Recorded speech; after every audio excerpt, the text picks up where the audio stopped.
Running a Himalayan Hatha Yoga teacher training program.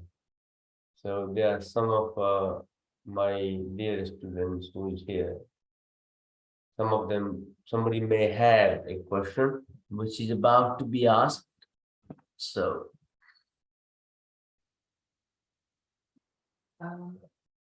so it's basically about the concept of Mahavishnu. okay.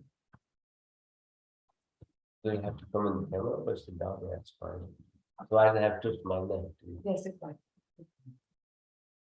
So it's basically about, it's a philosophical question, obviously, about Mahavishnu, Mahadeva, and Brahma, and the idea that from them there is a reincarnation, which is like avatars that appears on Earth or maybe other dimensions.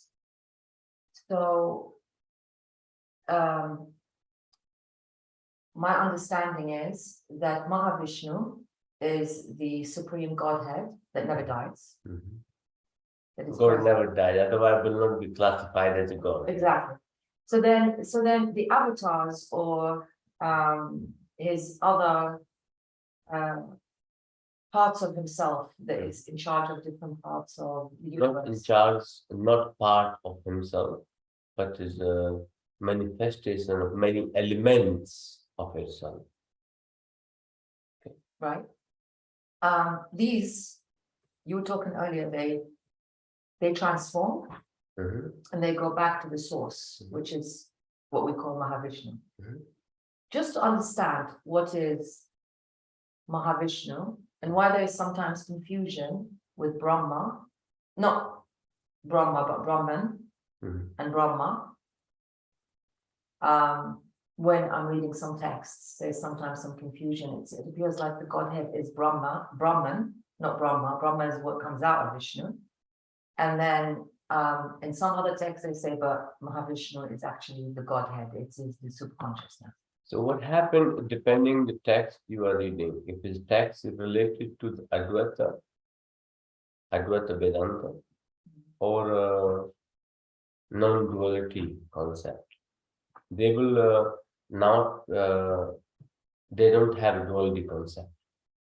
They only believe Brahman or the Brahma inside you, or that is the only matters.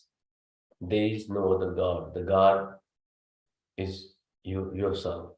That's their concept. In the other sense of some of the sect of non-duality people say you don't have a God. You only have a reflection of a God within your consciousness. You understand? Yes. You have don't even have the Brahman, you have a reflection of a Brahman inside your consciousness.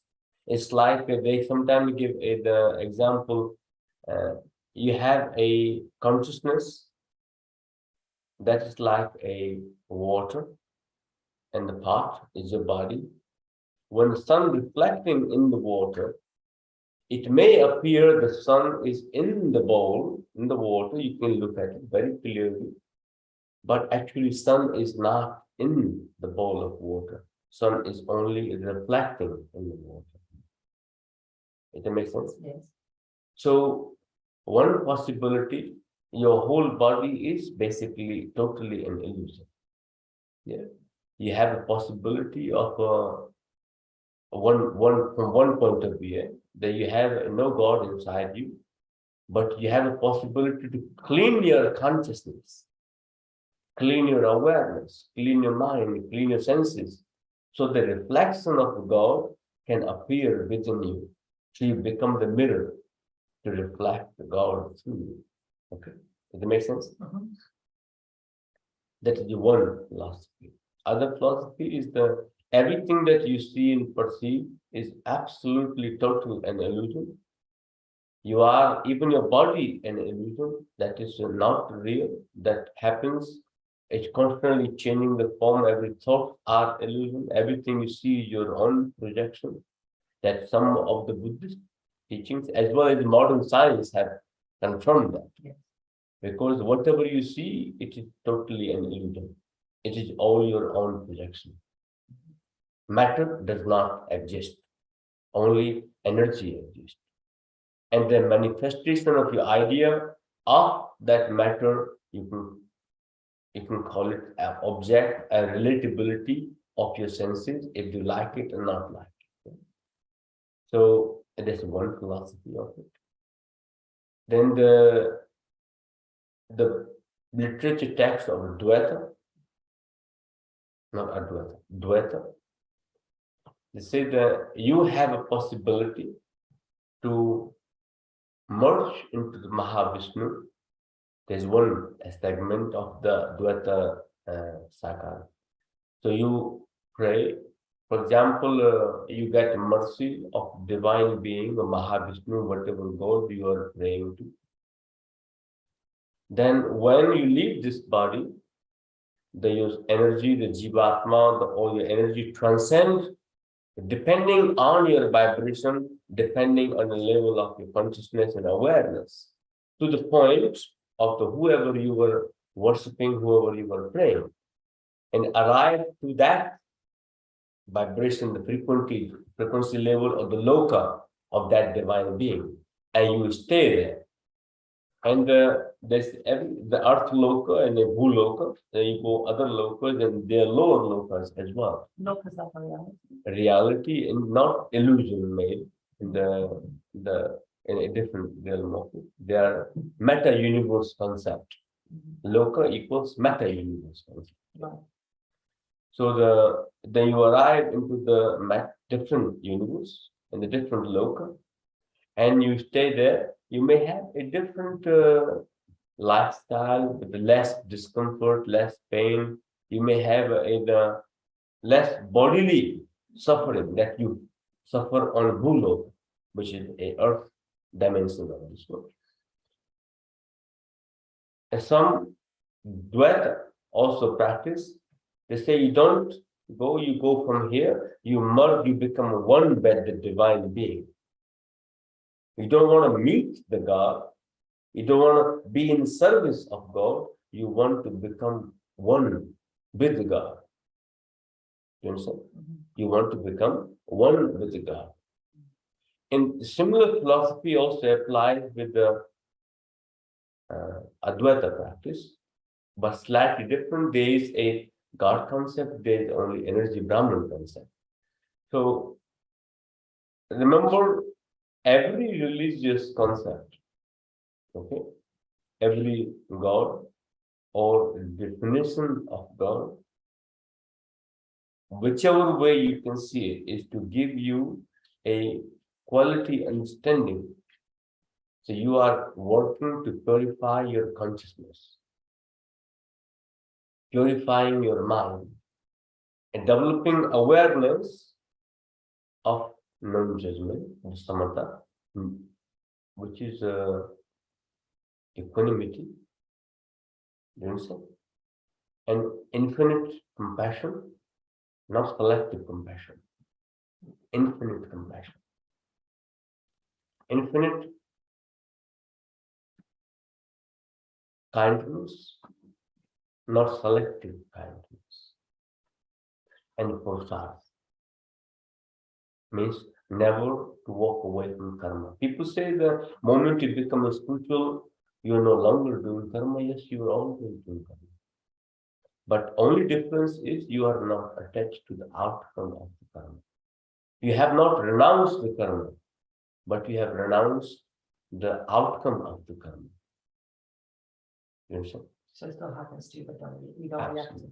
Absolutely. So no matter which religious concept you're looking for, the important part, you can be any consciousness.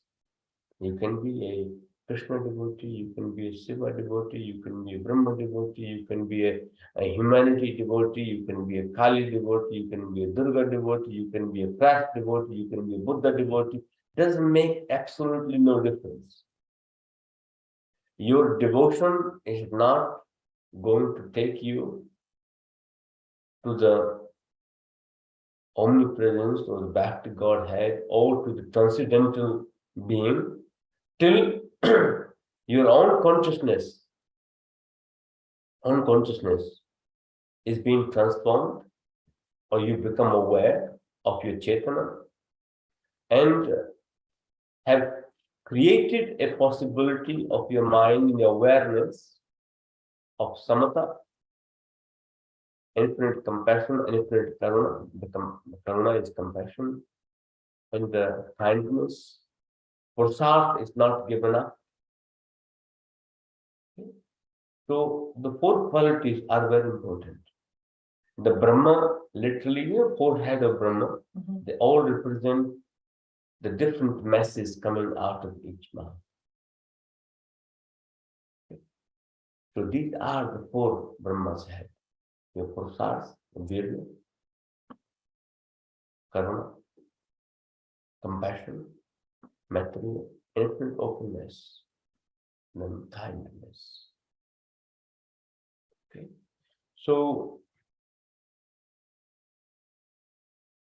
if you are becoming a devotee or practicing any religious practices, no matter from any sect, I was born as a Hindu, I'm still a Hindu, from many texts you can call it, or Sanatana Dharma. I studied every literature you can list it. But I know lots of people from within my understanding, they do everything that religious practices says, they do it. But how much is actually get witnessed within the body, and how much get implemented within the body and get lived?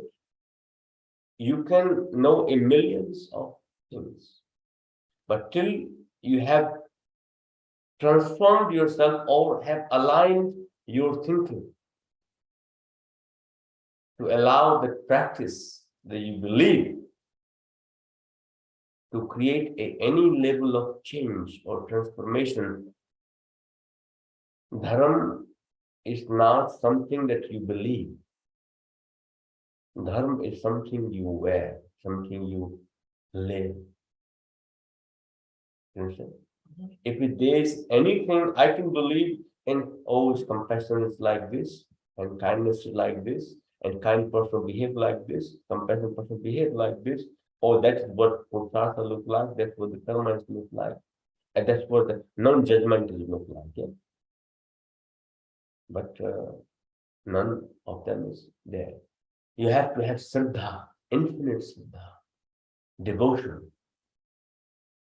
Viveka. But sometimes with lack of awareness can lead to the point of just believing, but not experiencing in the life. I can read a big literature about compassion. I can read a big literature about how kind the God is. Okay? From any sect. It's not related to the Hinduism, or can be related to Buddhism or Christ or any religion. You can read a literature, say how kind the God is, how this person is the kind is. You're reading it. Are you really applying that message? If not transforming you, if it's not coming in your life, reading about compassion is absolutely a waste of time, in my understanding. So if it's not inspiring you. It can inspire you, no problem. I get inspired by absolutely everything, even by your question. I get inspired by looking at your strength, having a guts to talk and asking a question. I get inspired by it. But that gut strength, it actually is within, or your inspiration, you get it from. Okay, you can get inspired by it. Are you really walking in the direction? Are we really applying that message? Okay. I get inspired by looking somebody beautifully can dance, Tandava. I'm so inspired by it. Can I really dance? But it's the inspiration that pushes you, motivates you to do something. Oh, motivation, it always happens where something that your senses can get influence. Your senses, something very pleasant to you. Wait, Viveka also have to be implemented. Inspiration is not self enough. Your ability to discern is also have to be there, and devotion towards the direction in the inspiration you have had. He's also listening somewhere. He's agreeing. He's a green frog. Oh my God. Okay. There was a guy who used to do in the green flag ceremony. I asked him, please leave. We don't want to hurt the animals. Since that frog said, okay, I'm really happy with the compassion. I'm going to stay in Yogasala. So since then he stayed in here, and he makes noise every time I'm talking. What you said, do you have to follow religion? Can you just not be a person with faith? What is religion? I don't believe in religion. Oh, absolutely. I believe 100% religion. I respect all of them. I respect all of them. I don't believe A religion is where you have any level of relatability. I know. You care about that. For example, you have a religion of humanity. Okay. You have a religion of compassion. You have a religion of kindness. You have a religion of devotion. You have a religion of purusharth, karma. You understand? So, religion is not something blind and following what religion says, you follow it. So, religion is something where you can have a common interest of relatability. So, belief system. So, who you can relate to. Belief system, some people, they are not taking those qualities in, saying, I'm part of that religion and the rest God will take care of it. Then when the religion becomes a problem. Basically what everyone, most people. The majority of them are. So if your religion is only like I go along, I go and pray, I said, God, I have given you now this nice, beautiful food. Or I have prayed for you for half an hour, 5 minutes. All the nonsense I do all day long, please take care of it. I'll bribe you with my little prayer. That is wrong. The prayers are there to cultivate the compassion inside you. God is not hungry for your compassion, but your mind is need compassion. So I go back to my question. Is it necessary? Going back to your question. Is it necessary to be part of a religious sect? No. You do not have to be part of a religious sect. I would really highly recommend to be religious. You have a religion, or follow religion, or not follow religion, none of my business. I have faith, that's why I call it. As long as the faith equals Shraddha, as long Shraddha is devotion. Okay, devotion, yeah. Have devotion. And devotion with the Viveka. The Bhakti have two children. Viveka and Jnana, knowledge. Knowledge. Which is? How do you say it? Awareness and understanding. Jnana. Jnana. The Vairagya. Vairagya is dispassion. Dispassion? What's dispassion? Dispassion, renunciation. Renunciation. So there are many factors of doing devotion. The devotion also you should be able to renounce even the devotion part. Attachment to devotion also to be renounced. There are many stages in your bhakti, in your devotion, in your faith. But if your faith is only only limited to a ritualistic lifestyle, a ritualistic lifestyle, only to the rituals, then your bhakti is premature. The bhakti should bring all the qualities you praying to the God. If I am aligning with the God, or whatever God I am praying to, I want to make sure some of that God qualities should come into my human consciousness. Otherwise, my prayer is absolutely useless. You have to pray to one each time, or can you put them all together? Why I need to pray to all of them same time? Bring everybody on the same table. They can have fight, they can decide who is better. Well, why would you do that? It's just all energy at the end of the day. So you're just respecting all the energy. It's a joke. Okay.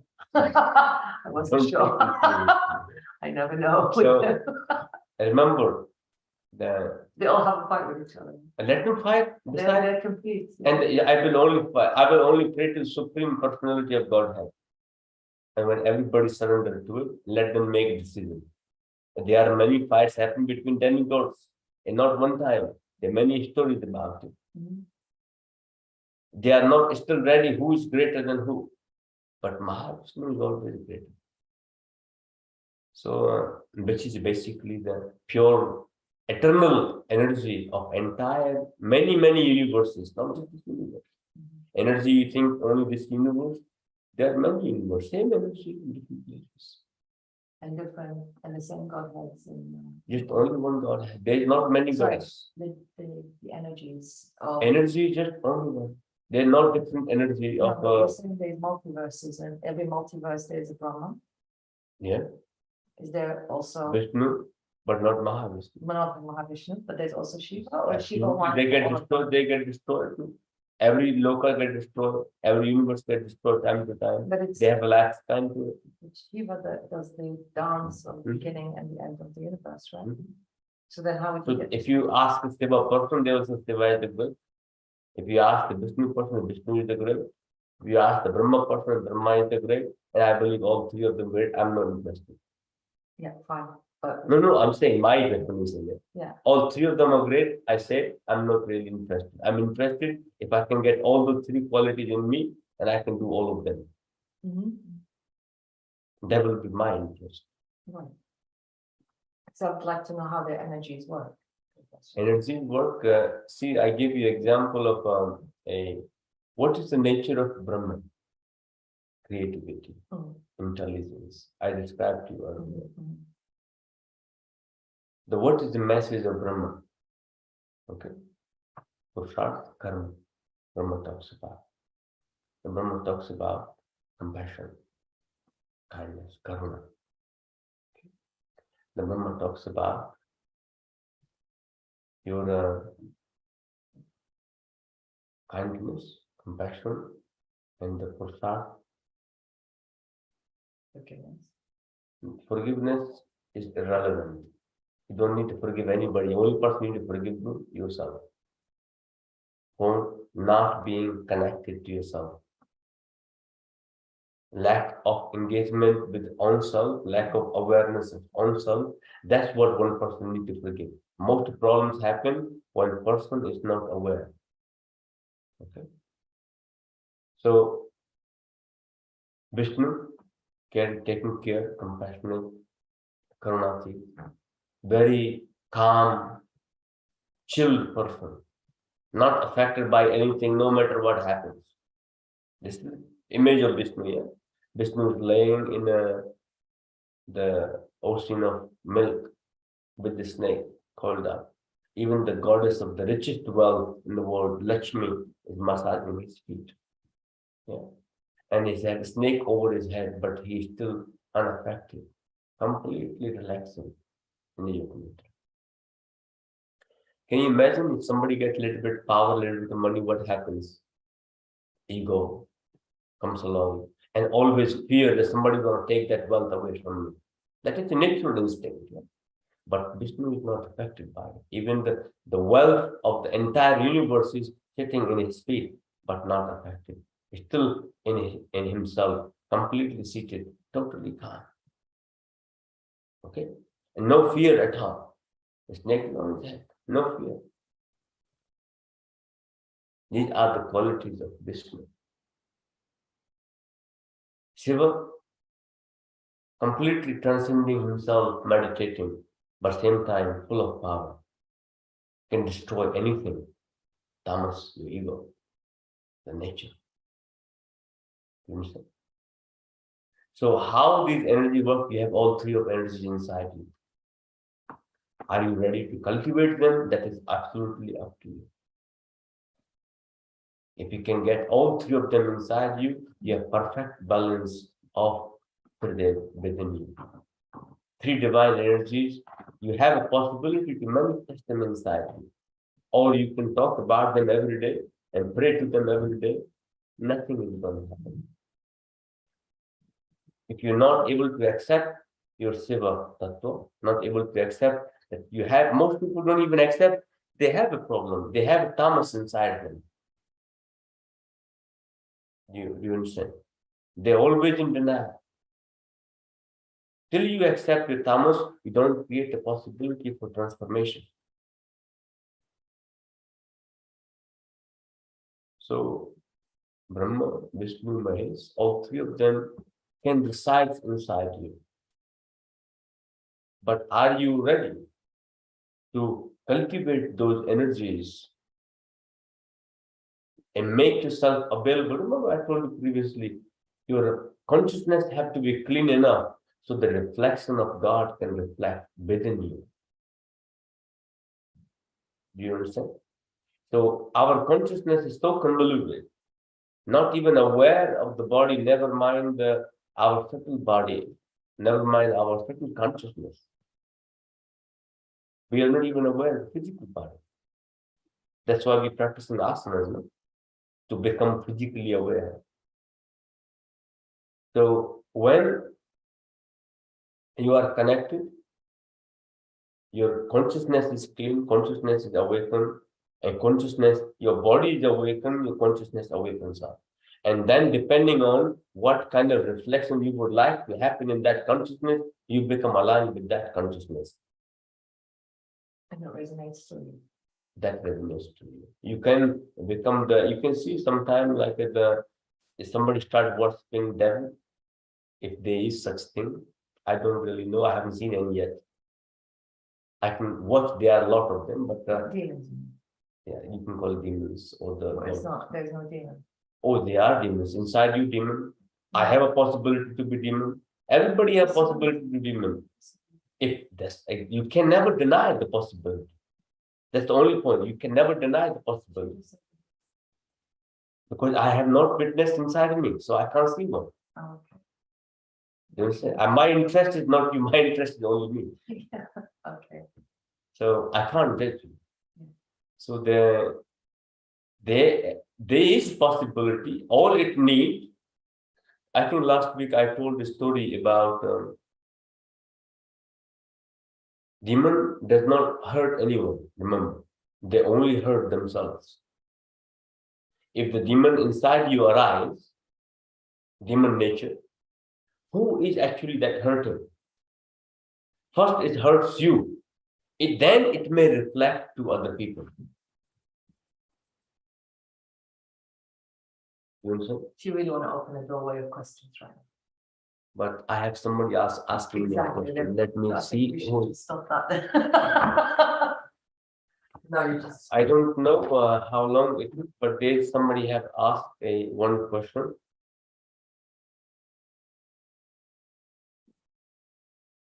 Aliens from space energy and prana are the same. My friend, everybody is alien. You are living in space. You are alien. What do you think that you are not living in space? Oh, alien is his name.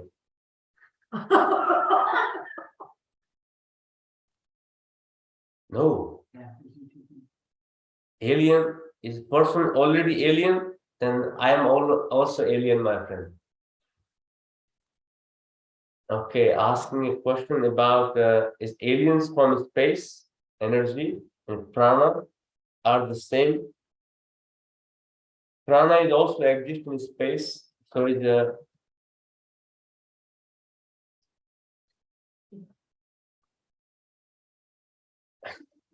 I don't understand the question. The user's name is used in space. He's asking the question. Energy and prana are the same. Ah, now it makes sense. And I thought somebody asking aliens from space, energy, and the prana are the same. Yeah. It's a bit confusing. So sorry, my friend. I know you are probably on YouTube.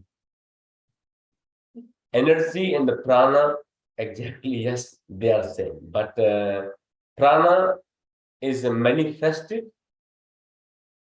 energy can be manifested. When the energy gets manifested, becomes the prana. When energy remains unmanifested, remains unmanifested energy. You can call that's called Maya. So it goes. There is nothing exists without energy. Even the prana is energy. Even the matter itself an energy. So I hope that makes sense. And that will be enough for today. We'll see each other next week. If you have any question, please do not hesitate to ask. And see you soon. Bye.